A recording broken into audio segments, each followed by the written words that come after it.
যখন অন্তর্বর্তীকালীন সরকার দায়িত্ব নিলেন এবং তারপরে বিভিন্ন ব্যাংকের পরিচালনা পর্ষদ পুনর্গঠন করে দেওয়া হলো।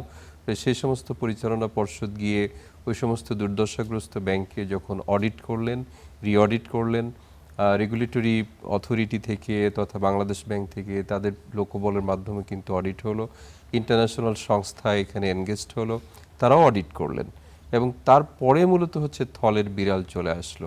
আপনি জেনে অবাক হবেন, কোনো একটা ব্যাংকের কথা আমি উদাহরণস্বরূপ বলছি, যে ব্যাংকের এই অন্তর্বর্তীকালীন সরকার দায়িত্বভার গ্রহণের আগে ওই ব্যাংকের নন পারফর্মিং লোন দেখানো হয়েছিল 4%-এর নিচে, কিন্তু যখন এই সমস্ত অডিট প্রক্রিয়ার মধ্য দিয়ে গেল এই ব্যাংকটার নন পারফর্মিং লোন এর পরিসংখ্যান এসে দাঁড়ালো 96% বা তার চেয়েও বেশি।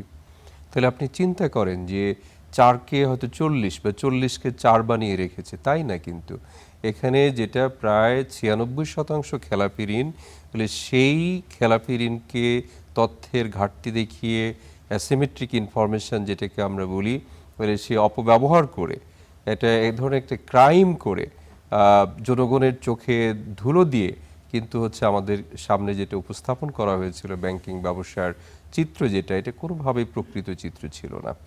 আপনি চিন্তা করেন যে আমাদের দেশের ব্যাংকিং খাতের যে ক্যাপিটাল অ্যাডিকুয়েসি রেট, যেটা ব্যাসেল 3-র সিগনেটরি হিসেবে এটা আমাদের 12.5% রাখার একটা কমপ্লায়েন্স আছে, যেটা 2015 সালের মধ্যে আমাদেরকে সংরক্ষণ করতে হবে এরকম কথা ছিল।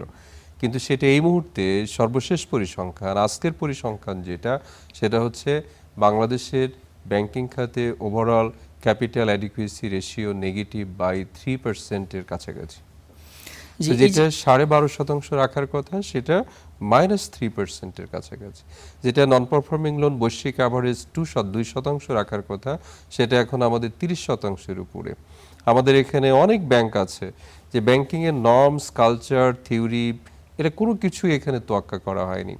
অ্যাডভান্স টু ডিপোজিট রেশিও যেটা, 100 টাকা যদি আপনি ডিপোজিট পান, এটা সর্বোচ্চ ইসলামী ব্যাংকগুলো 92 টাকা ঋণ দান করতে পারে, কনভেনশনাল ব্যাংকগুলো এটা 82-83 টাকা লোন দিতে পারে। কিন্তু কোনো কোনো ব্যাংক আছে যে এই 100 টাকা আমানতের এগেনস্টে তারা 120-25% ঋণ প্রদান করেছে। তো এই যে মানে বাংলাদেশে ব্যাংকিং খাতের সমস্ত পরিসংখ্যান যারা নেগেটিভ প্রফিট হয়েছে, কিন্তু সেগুলোকে দেখানো হয়েছে পজিটিভ হিসেবে এবং সেই প্রফিটের একটা অংশ ট্যাক্স হিসেবে দেখানো হয়েছে, একটা অংশ ডিভিডেন্ড হিসেবে ডিক্লেয়ার করা হতো।